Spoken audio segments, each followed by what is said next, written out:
할렐루야, 고맙습니다. 우리 옆에 있는 분들에게 인사하겠습니다. 복 많이 받으세요. 할렐루야. 네, 잘 오셨습니다. 반갑습니다. 할렐루야, 고맙습니다. 우리 2월 한 달 동안에 복 주시는 하나님이라는 제목을 가지고 복이 뭔가, 복 받으려면 어떻게 해야 되는가, 이런 이야기를 쭉 나누었습니다. 자, 오늘 그 이야기 마지막 시간인데 복 있는 자는 누구인가 하는 제목을 가지고 말씀을 나누겠습니다. 여러분, 복이 뭘까요? 화면 보시면 저게 복입니다. 복. 네. 저 복의 한자, 동양 사상에서 복은요, 앞에 보일 시자, 그 다음에 한, 그 다음에 입구자, 밭전자예요. 그러니까 눈에 보이는 한 입을 만족하게 하는 밭의 소산물이에요. 이거는 동양에서 복이라고 얘기합니다. 그러니까 한마디로 얘기하면요, 복이 뭐냐면 얻는 개념이에요. 소유하는 개념이고 누리는 개념을 우리가 동양이니까 서양 아니잖아요. 우리는 그런 복의 개념을 가지고 살아왔고 그 문화권에 있기 때문에 우리 기독교 신앙을 하면서도 저게 복인 줄 아는데, 여러분 다음 성경 말씀 보여주세요. 사도행전 20장에 35절에 보니까 뭐라고 되어 있냐면 이렇게 되어 있습니다. 하나님께서 복을 이야기하실 때 35절을 제가 한번 읽어보겠습니다. 범사에 여러분에게 모범을 보여준 바와 같이 수고하여 약한 사람을 돕고 또 주 예수께서 친히 말씀하신 바 주는 것이 받는 것보다 복이 있다 하심을 기억하여야 한다 말씀하고 있습니다.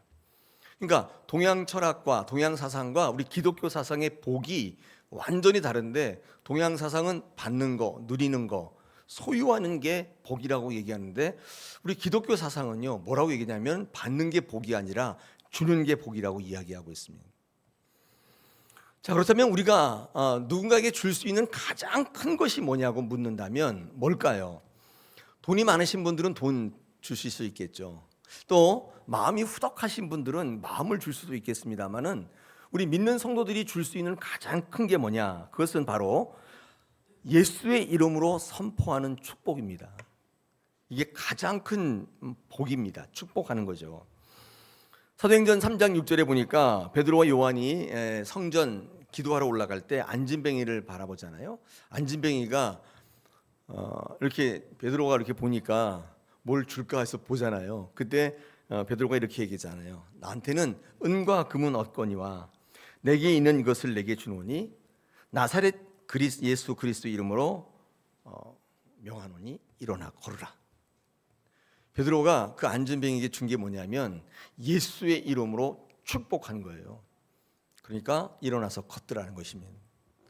사랑하는 여러분, 우리가 복 받기를 원하는데 하나님은 어떤 복을 주시기를 원하시느냐? 한마디로 말하면 하나님의 복은 하나님이세요. 하나님을 소유하고 하나님을 선언하고 하나님을 배경으로 하는 삶이 가장 복된 거죠. 오늘 이 이야기를 좀 주시는 본문과 함께 나누고 우리의 삶의 은혜로 삼겠습니다. 오늘 본문 속에 야곱이 등장하고 있습니다. 오늘 이 본문에 소개된 야곱은 어떤 야곱이냐면 오랜 흉년에 먹을 게 없어가지고 이웃나라 애굽까지 양식을 구걸하러 온 야곱입니다. 여러분 상상해 보십시오. 남루한 옷차림에 먹지 못해서 바짝 마른 외모에 얼마나 초라했겠습니까? 근데 성경을 읽다가 놀라운 사실이 하나 있는데, 이 야곱이 지금 구걸하러 왔잖아요. 꾸러 왔잖아요. 뭔가 부탁하러 왔잖아요. 근데 이 최고의 제국, 당대의 최고의 제국 애굽의 황제인 바로 앞에서 축복하고 있습니다. 성경을 읽다가 굉장히 놀란 점인데 여러분 별로 안 놀라셨죠? 야곱이 바로를 축복하고 있어요. 그것도 두 번씩이나. 우리 10절과 7절 하반절에 보니까 성경은 두 번이나 야곱이 이 바로를 축복했다고 반복하고 있습니다. 오늘 이 축복하는 야곱은요, 뭘 구걸하러 꾸러 왔기 때문에 비굴하거나 위축됨이 없어요. 굉장히 당당합니다. 어디에 꿀리지 않는 모습입니다. 마치 모든 것을 다 가진 사람처럼, 뭘 구걸하러 온 사람처럼 보이지 않아요. 오히려 자신이 왕처럼 당대 최고의 제국 애굽의 바로를 축복하고 있습니다. 여러분, 지금 누가 누구를 축복해야 되나요? 바뀌었어요.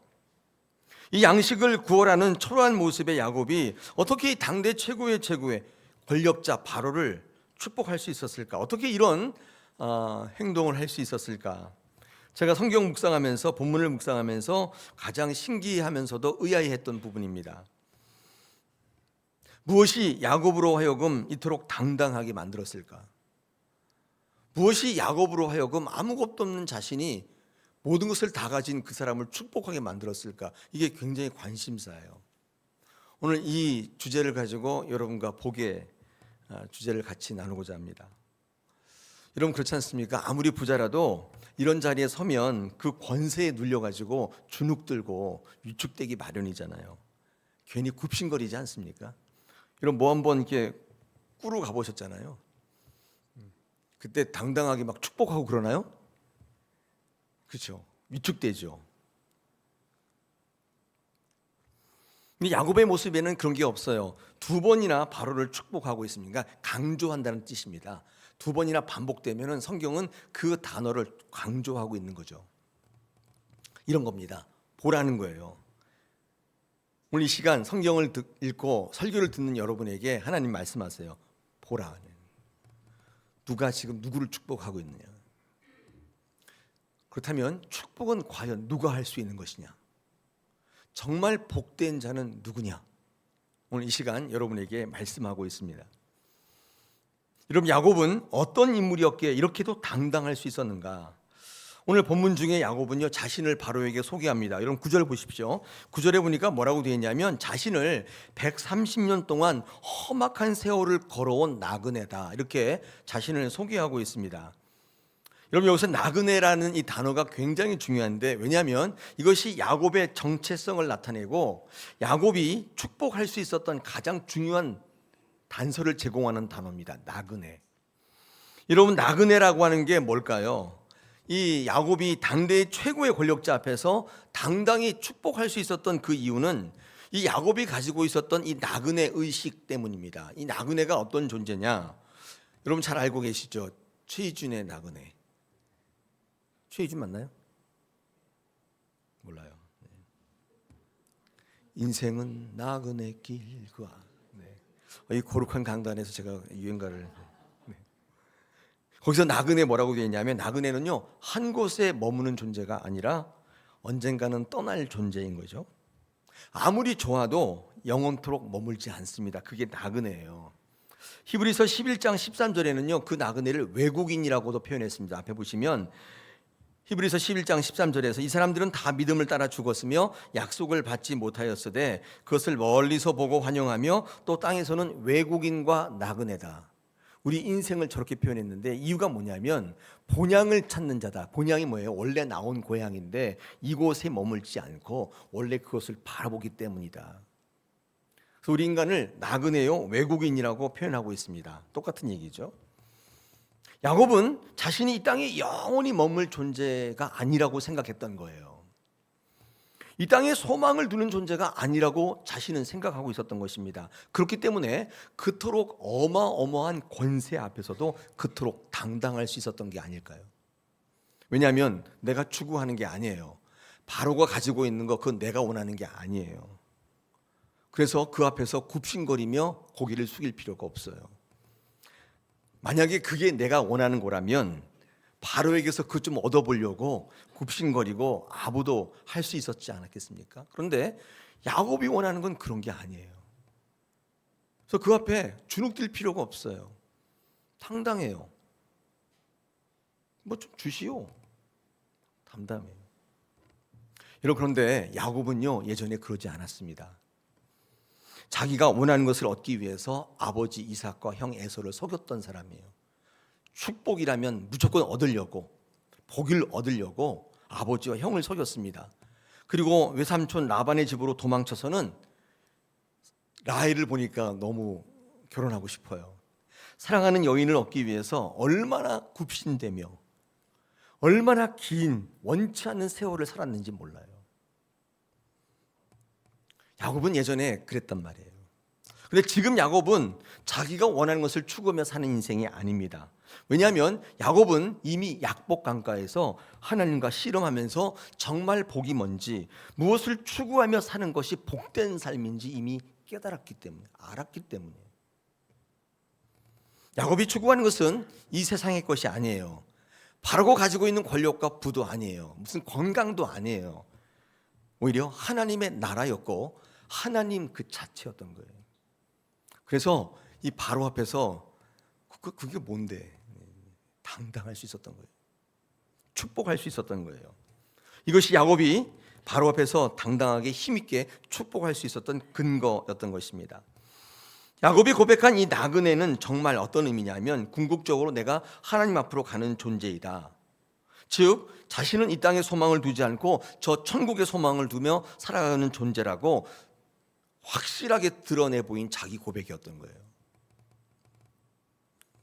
이렇게 되면요, 이 의식을 가지고 있으면, 이 나그네 의식을 가지고 있으면 세상의 그 어떤 거에도 위축되지 않습니다. 애들 말로 쫄지 않아요. 꿀리지 않는다 그 말이에요. 근데 그게 아니라 저 사람이 가지고 있는 게 내 목표잖아요. 거기에 굽신되는 거예요. 그 앞에 서면 한없이 작아지는 거예요.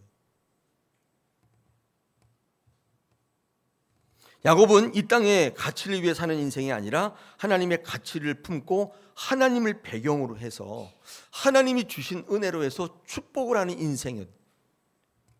가장 복된 자의 모습을 성경은 우리에게 소개하고 있는 것입니다. 야곱의 축복은 여기에서부터 기인하고 있습니다. 그래서 그는 주제넘게, 당당하다 못해서 주제넘게 바로에게 축복까지 하고 있어요. 바로가 얼마나 어이가 없었을까요? 거지 같은 모습에, 남루한 옷차림에, 노숙자 같은데 내가 너를 축복하노라는 건 바로가 얼마나 어이가 없었겠어요. 여러분, 이것을 우리는 영적인 부요함이라고 말합니다. 우리 성도들이 추구해야 될 복인 거죠. 하나님이 복이시기 때문에 천지 우주 만물을 만드시고 모든 것의 근원이시고 모든 것의 주관자이시고 모든 것의 시작과 끝인 그분이 내 뒤에 계시다면 초라한 남루한 옷차림 같은 것이 필요 없어요. 내가 지금 어느 위치에 있는 그런 게 필요 없어요. 그냥 축복이 되어지고 그 축복으로 많은 사람들이 살아난다 그 말이에요. 이게 하나님께서 우리 성도들에게 요구하시고 주시고 싶어 하시는 복인 줄로 믿습니다.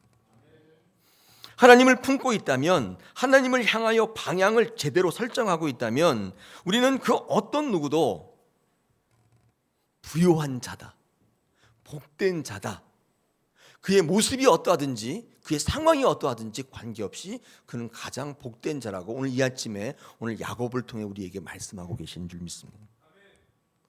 그러면서 우리에게 묻습니다. 오늘 설교 제목입니다. 설교 제목 이렇게 잡았는데 복된 자가 과연 누구냐? 야곱이냐? 바로냐? 아니 너희는 야곱이 되고 싶으냐? 바로가 되고 싶으냐? 우리에게 지금 묻고 계시는 중입니다. 대답하셔야 돼요. 이 사실을 모르는 사람들이 위대한 것들을 소유하고 있음에도 불구하고 가장 복된 것을 갖고 있음에도 불구하고 야곱처럼 축복하는 삶을 살기는커녕 어떻게 하면 저 사람처럼 될까? 어떻게 하면 저 사람이 가진 것을 나도 가질 수 있을까? 고민하며 끙끙 앓으며 삶을 허비하고 낭비하는 삶을 살고 있지는 않아요. 어떻습니까? 오늘 복의 마지막 시간인데 이야기를 여러분께 꼭 들려드리고 싶었어요. 우리 기독교 신앙하면서 우리가 받고 싶은 복이 뭐냐? 나는 바로가 되고 싶은가?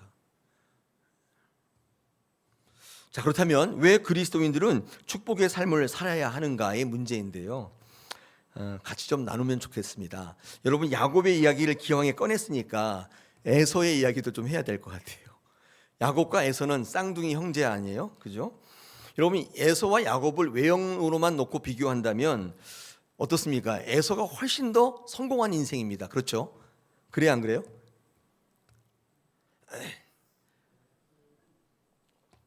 그래요, 안 그래요? 그렇단 말이죠. 제가 에서를 다 설명하면 오늘 또 시간이 너무 가니까 다 안다고 치고, 여러분 에서에 대해서는요, 뭐 성경 읽어보시면 여러 부분에서 힌트를 굉장히 많이 주고 있습니다. 그런데 에서에 대해서 별 관심이 없어요, 성경은. 그러나 여러분 기억하셔야 되는 게 에서는 성공한 사람이에요. 어쩌면 여러분이 닮고 싶은 사람인지도 몰라요. 여러분, 에서는 에돔의 군주였습니다. 에돔이란 나라를 세워서 왕이 된 사람이에요. 그래서 막대한 재물도 있었고 막대한 권력도 있었습니다. 야곱보다 훨씬 많은 것을 가지고 있는 이른바 성공한 사람이에요. 그가 마음만 있었다면 바로의 자리에서 1대1로 이렇게 마주 볼 수 있는 그런 위치에까지 올라갔던 사람, 그런 사회적, 정치적, 물질적 가지고 있는 사람입니다. 그런데 놀라운 사실은 여러분, 성경을 읽어보면 에서가 누구를 축복했다는 말이 전혀 없어요. 그는 막대한 권력이 있었고 부가 있었는지 모르지만 단 한 번도 그 누군가를 축복했다는 말을 찾아볼 수가 없어요. 다시 말해서 이 에서는요, 누군가를 축복하는 영적 위치에까지는 오르지 못한 사람. 다시 말해서 하나님이 뒷배경이 되고 하나님 주신 복으로 무장했던 사람이 아니에요. 그냥 재물, 권력 이런 걸 가지고 있는 사람이에요. 그런데 왜 이것 가지고 축복 못하느냐? 막대한 권력이나 재물이나 힘으로 축복하는 게 아니란 얘기예요. 권력이나 재물이나 힘 이런 것은 복이 아니란 뜻이에요. 하나님의 권세가 아니란 뜻이면 그거 가지고 축복할 수가 없다는 뜻이에요.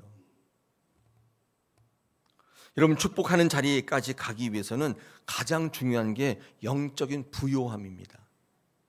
하나님이 그와 함께 계실 때, 아까 제가 말씀드렸잖아요. 모든 것을 다 만드신 하나님이 내 뒷배경이 되기 시작할 때 우리는 야곱처럼 다윗처럼 당당할 수 있는, 떳떳하게 축복해요. 우리의 모습과 상관없이 하나님의 권위를 힘입어서 우리는 축복을 할 수 있는 것입니다. 바로가 이런 야곱을 볼 때 얼마나 어이없었을까. 그러나 야곱은 알고 있었어요. 하나님이 나와 함께 하시다면 그 누군가도 축복할 수 있는 영적인 위치에 간다는 것입니다. 여러분, 정말 지혜로운 인생이 누구냐 하면 이 땅에 필요한 일용할 양식들을 잘 챙기고 그것을 잘 소유하고 갖는 것도 굉장히 중요하지만 더 중요한 게 뭐냐면 이런 영적 가치를 알아보고 그것을 추구하는 인생. 우리 성도들은 특히 이런 복을 추구하는 성도들이 반드시 되어야 할 줄 믿습니다. 그게 오늘 이 시간 하나님께서 여러분에게 주시고 싶어하는 진짜 복이라는 거예요. 그게 진짜 복인 거예요. 축복하는 거죠. 제가 모세를 하나 얘기를 하려고 하는데 여러분 앞에 화면을 보시면 제가 모세의 시편 90편 준비해 왔습니다. 여러분, 시편 150편 가운데 모세의 시편 요거 딱 하나예요. 그 많은 시편 가운데 여러분, 모세가 누구죠? 민족의 국부 아니에요? 민족의 위대한 영웅인데 어떻게 모세의 시편이 딱 하나밖에 없어요? 근데 이 90편입니다. 여러분, 이 모세 시편은 무엇을 말씀하고 있냐면 모세가 민족의 영웅 아닙니까? 전쟁터의 영웅이에요. 그래서 이 모세의 시편 90편은 이 모세가 어떤 장군인지 그가 어떤 업적을 세웠는지 그 대서사시를 노래할 것 같은데 여러분 읽어보시면 굉장히 의외입니다. 뭘 노래하냐면 인생의 허무함을 노래해요. 제가 한번 읽어보겠습니다. 3절부터 12절까지만 제가 한번 읽어볼 텐데 여러분, 저 굵은 글씨를 중심으로 한번 이렇게 눈으로 따라 읽어주십시오. 주께서 사람을 티끌로 돌아가게 하시고 말씀하시기를 너희 인생들은 돌아가라 하셨사오니 너희 목전에는 천년이 지나간 어제 같으며 밤의 한순간 같을 뿐입니다. 주께서 그들을 홍수처럼 쓸어 가시나이다. 그들은 잠깐 자는 것 같으며 아침에 돋는 풀 같으니이다. 풀은 아침에 꽃이 피어 자라다가 저녁에는 시들어 마르나이다. 우리는 주의 노에 소멸되며 주의 분내심에 놀라나이다. 주께서 우리의 죄악을 우리 앞에 놓으시며 우리의 은밀한 죄를 주의 얼굴빛 가운데 두셨사오니 우리의 모든 날이 주의 분노 중에 지나가며 우리의 평생이 순식간에 다하였나이다. 우리의 연수가 70이요 건강하면 강건하면 80이라도 그 연수의 자랑은 수고와 슬픔뿐이요 신속히 가니 우리가 날아가나이다. 누가 주의 노여움의 능력을 알며 누가 주의 진노의 두려움을 알리까? 우리에게 우리 날 계수함을 가르치사 지혜로운 마음을 얻게 하소서. 아멘. 놀랬죠? 모세가 얼마나 용맹한 줄 아냐? 모세가 얼마나 많은 전쟁을 이겼냐 그런 얘기를 하는 게 아니에요. 그 사실이잖아요. 근데 그런 얘기를 하는 게 아니에요. 오늘 이런 얘기, 이게 무슨 말이냐면 이런 겁니다. 모세가 마지막에 시편을 쓸 때 생각을 해보니까, 인생을 살아보니까 민족의 영웅, 뭐 전쟁의 영웅, 이거 다 부질없더라는 거예요. 사람들이 박수 주고 잘했다고 축혀 세워주고 아무 소용이 없더라는 거예요. 마지막 날에는 아침에 피었다가 저녁에 시들은 풀과 같더라는 거예요. 허무하다는 것이. 왜 내가 그런 것을 추구하며 살았는지 모르겠다는 거예요. 우리의 모든 날들이 순식간에 지나가더라는 거예요. 오래 살았다고 하지만 그것은 수고와 슬픔뿐이라는 사실을 알게 되었다는 거예요. 진작에 주의 노여움의 능력, 주의 진노의 두려움을 알았더라면 이렇게 살지는 않았을 거라는 거예요. 그러므로 하나님의 노여움과 진노하심을 알고 우리의 남은 날이 얼마나 남았는가를 계수하는 지혜가 있게 하셔서 우리가 살아있는 동안 하나님께 그 의미를 두며 소망을 두는 그런 자가 되게 해 주옵소서. 그 시예요 지금. 그게 가장 복된 자라는 거예요. 전쟁에서 이기고 승리하고 메달 따고 승진하고 돈 벌고 그게 승리야, 그게 복이 아니라 이게 복이라는 거예요. 하나님 안에서 내가 남은 날이 얼마가 남았는지를 계수하는 지혜로움. 여러분 얼마나 남으셨어요? 한 50년? 요한계시록 14장입니다. 13절 제가 읽어보겠습니다. 또 내가 들으니 하늘에서 음성이 나서 이르되 기록하라. 지금 이후로 주 안에서 죽는 자들은 복이 있도다 하시매 성령이 이르시되 그러하다. 그들이 수고를 그치고 쉬리니 이는 그들의 행한 일이 따름이라 하시더라. 여러분 성경은 뭐라고 얘기하냐면 주 안에서 죽는 것조차도 복이래요.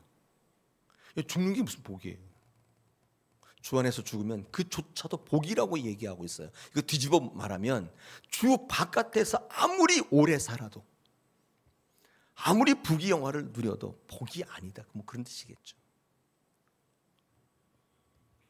시편 기자는 위대한 모세의 다른 업적을 노래하지 않고 그가 얼마나 맹장이었는지, 얼마나 큰 업적을 세웠는지, 그가 얼마나 높은 위치에 올렸는지 그걸 노래하지 않고 모세가 발견한 세상 가치의 허무함, 하나님의 영적 가치가 복이란 이 사실을 이 시편에서 노래하고 있습니다.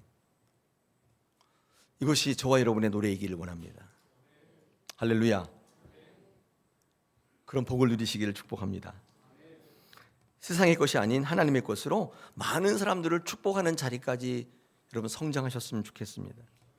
영적인 부요한 자가 되어서 받고 누리고 만끽하고 소유하고 쟁여놓는 복이 아니라 축복하는 그런 귀한 복된 사람이 다 되시기를 축복합니다. 성경 읽다가 은혜를 받았던 부분 하나를 더 나누고 말씀을 마치겠습니다. 요한복음 2장 1절로 11절에 가나의 혼인잔치가 나오거든요. 여러분 그 내용을 알고 계세요? 교회 처음 오신 분들은 모르시죠? 가나의 혼인잔치 있지 않습니까? 혼인잔치가 벌어졌는데 잔치니까 술이, 포도주가 있어야 되는데 포도주가 딱 떨어진 거예요. 그때 당황하죠. 그때 사람들이, 그 집 주인이 마리아가 예수님께로 와서 포도주가 떨어졌다 어떻게 하냐 그랬더니 예수님께서 이 항아리에 있는 물들을 딱 보시고 그 하인들에게 물을 떠다가 하객에게 주라, 일종의 기적이죠. 주는데 이 물이 다 포도주로 바뀐 거예요. 이 예수 그리스도의 기적을 설명한 장, 요한복음에 제일 처음에 나오는 예수님의 능력이 나타나는 그 이야기거든요. 놀랍죠? 물을 떠다가 주는데 갑자기 포도주가 된 거예요. 놀랍잖아요. 물이네. 네. 여러분 이 기사를 읽어보면 여기에 복받은 사람이 두 명이 등장합니다. 그 첫 번째가 거기 모여있던 하객들이에요. 이 하객들은 갑자기 포도주가 떨어져가지고 당황했어요. 이게 뭐야? 이게 무슨 잔치야? 이러고 있는데 갑자기 포도주를 주는데 이게 엄청난 포도주인 거예요. 여러분 물이 변하여 포도주가 되는데 그 맛이 어떨까요? 먹어보셨어요? 물이 바뀌어서 포도주가 된 거 먹어보셨어요? 이게 도대체 어떤 맛일까? 굉장히 궁금해요. 요한복음 2장 10절에 이렇게 얘기합니다. 다른 잔치집은 먼저 좋은 포도주를 내고 취한 뒤에 좋은 것을 가지고 낮은 것을 가지고 오는데 그대는 지금까지 좋은 포도주를 남겨두었도다. 그 포도주가 끝내준다는 거예요. 이제까지 먹었던 것과 다르다는 뜻이잖아요. 여러분 생각해 보시죠. 거기 있는 하객들 다시는 세상에 없을 그런 포도주를 맛봤어요. 그 하객들은 행운아예요. 복된 사람들입니다. 이 하객들은 어떤 사람이냐면 복을 누리고 소유하고 체험하고 경험하는 사람이에요. 복되죠. 여러분 그런데 그들의 복은 그것으로 끝이에요. 왜냐하면 이것이 어디서부터 연유한 것인지 이것을 다시 찾으려면 어떻게 해야 되는지 그들은 알지 못해요. 한번 누리고 끝난 거예요. 어쩌면 그들은 또다시 목마른 인생을 살아갈 거예요. 그때 그 포도주 엄청 좋았지. 회상하며 그리며 살아갈 거예요. 아쉬움을 가지고 그 경험을 기대하며 살아간다. 여러분 그런데 여기에 복받은 사람이 하나 또 나옵니다. 그게 바로 하인들이에요. 주님이 물을 떠다 주라고 해서 순종한 사람들 있잖아요. 물을 탁 떠다가 가져가는데 어때요? 포도주 됐어요. 여러분 이런 사람들은 어떤 사람이냐면 이 포도주가 어떻게 됐는지 과정과 그 모든 비밀을 알고 있는 사람이에요. 그러니까 이 하인들은 어떤 복을 받은 사람이냐면 누리고 체험하고 소유하고 쟁여놓고 만족하고 그런 복은 아니에요. 근데 끝내주는 복을 받았는데 비밀을 하는 복이에요. 깨닫게 되는 복이에요. 이게 엄청난 거예요. 이 하인들은 단 한 방울의 포도주를 맛본 적도 없습니다. 현실적으로 손에 뭔가를 잡은 것도 없어요.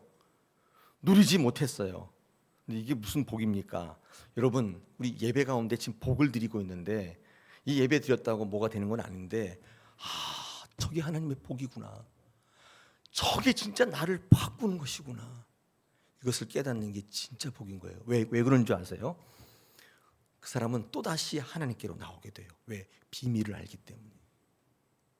어떻게 물이 포도주로 바뀐지를 알잖아요. 지금 이 사람은 예수님께 나오면 해결된다는 그 비밀을 알아버린 거예요. 딴 데 기웃거리지 않아요. 딴 데 가서 뭐 구하지 않아요. 딴 데 가서 뭐 하소연하지도 않아요. 예수님께로 바로 나와요. 문제가 생기면 무조건 나오는 거예요. 문제가 해결되는 것을 본단 말이에요. 이게 큰 복이에요.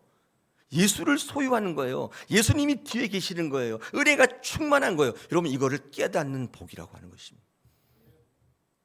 저는 여러분에게 뭔가 손에 쥐어질 수 있는 게 없어요. 저는 이 복음의 말씀을 가지고 여러분 이것을 깨닫는 놀라운 복을 누리기를 간절히 원하는 것입니다. 당신이 나에게 뭘 줬어? 할 말 없어요. 기똥찬 포도를 준 적도 없고 제가 돈이 많아서 돈을 드린 적도 없는데 목사가 여러분에게 드릴 수 있는 복은 바로 그 깨닫게 하는 복. 여러분 이 시간에 마음을 여셔야 돼요. 여러분의 생각을 가지고 닫고 있으면 하나도 안 들립니다. 그 생각에 빠져요. 그 생각에 끌려다니는 거예요. 이 시간에 다 내려놓고 마음을 활짝 여세요. 성령께서 말씀해 주십시오. 제가 듣겠습니다. 여러분 교회 들어올 때 항상 이 결단과 각오가 있으면 깨닫게 되는 놀라운 복이 여러분 가운데 임할 줄로 믿습니다. 여러분 이런 분들은요 나중에 축복하게 되는 거예요. 복이 있으니까 축복하게 되겠죠. 이런 비밀을 알면 주님과 끝까지 동행할 수 있습니다. 누가 동행하냐면 그 포도주 마시고 기가 막힌데 이 사람이 아닙니다. 비밀을 아는 자예요. 이 사람은 끝까지 주님과 동행하게 되는 것입니다. 왜 동행 못하는 줄 아세요? 비밀을 모르기 때문입니다.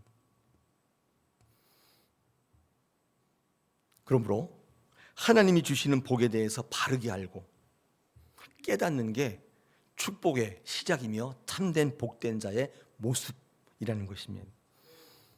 누가복음 11장 28절에서 이렇게 누가가 이야기합니다. 하나님의 말씀을 듣고 지키는 자가 복이 있다. 하나님의 말씀을 듣고 지키는 자가 복이 있다는 것입니다. 그러므로 진짜 복이란 우리의 오늘 삶에서 내 것을 자꾸 내려놓고 하나님의 말씀으로 결단하며 하나님의 것으로 채워가는 것입니다. 하나님의 비밀을 알아가는 것입니다. 여러분 지금 말씀 앞에 있잖아요. 가장 복된 자인 것을 믿으시기 바랍니다. 생명을 가진 자라고 확신합니다. 이 복된 것을 알고도 누리지 못하는 분이 가장 불행한 거예요. 우리가 가장 복된 자인 것을 오늘 여러분에게 선포하며 앞으로의 모든 삶 속에 주님의 비밀을 알아가시면서 그 주님의 놀라운 능력으로 복을 선포하며 많은 사람들을 생명으로 이끄는 저와 여러분 되시기를 축복합니다. 우리